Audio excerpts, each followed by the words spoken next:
Okay,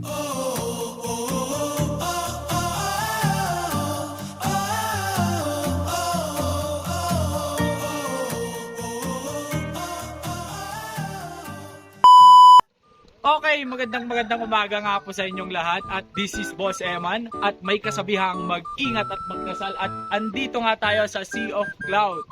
Expectation ko is nasa baba yung ulap. Kaso nga lang, ito, makikita nyo, nasa taas pa din yung ulap. Akala ko naman mukhang sa Mount Pulag na Sea of Cloud talaga. Yung makikita mo yung napakagandang view ng ulap sa baba. Ganun yung expectation ko, so mali yung expectation natin. Ang maganda dito is yung view, pakita mo. Tapos makikita mo dito, ang dami ding pumupuntang mga katulad nating dayuhan. Makikita mo yung view, napakaganda. Ayun yung maganda dito yung view. Talagang matatanggal lahat ng mga nasa isip mo. Basta bahala ka na kayo doon. Sisimurin lang. Pakita natin yung ganda ng ating hindi na po kami nakapag-take ng video kasi ang lamig. As in talaga ang lamig sa daan. Kailangan pag pumunta ka dito, kailangan mong magdala ng ng gloves. Hanggang ngayon talagang ang lamig-lamig yung kamay. At yan, ipapakita na lang natin yung ganda nitong napuntahan natin. Yan, uulitin ko. Welcome to Sea of Cloud. Ito ang gagawin natin is tatanong tayo sa mga tao kung anong expectation din nila sa nakita nila dito sa may Sea of Cloud. Okay.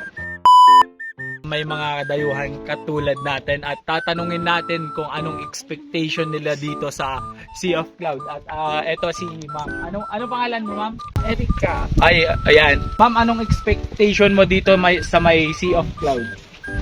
So, ina-expect na itong kalamig.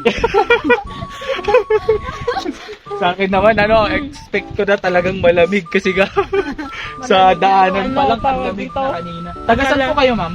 Taga Bambang lang po. Ay, taga Bambang po kayo. Okay. Ito Bambang. Wala man yung cloud. Ma'am, nasa taas po yung cloud.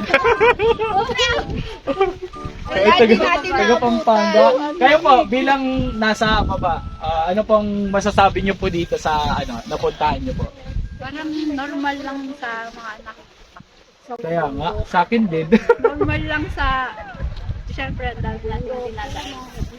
At syempre, galing akong Pampanga, parang nag-expect ako na mas, pa dito. Mas okay pa, no? Oo nga, ganun lang din. Mukhang daan lang sa Baguio. Parang dinaanan lang namin na Kaya nga, sa may Bambang, ganyan. ganun din, ha? Expectation ko talaga yung yung... Pero okay na. Okay. Nakakatanggal naman ng kung Hindi ako, mga ganun. Kasi sa amin, mainit eh. Dapat ganito yung jacket. Jacket niya pa lahat eh. Lupal na. Naka-crop top pa, naka-pitch. Ay, mag-picture muna tayo. May kumot Sige po, pa siya. thank you po. Thank you po.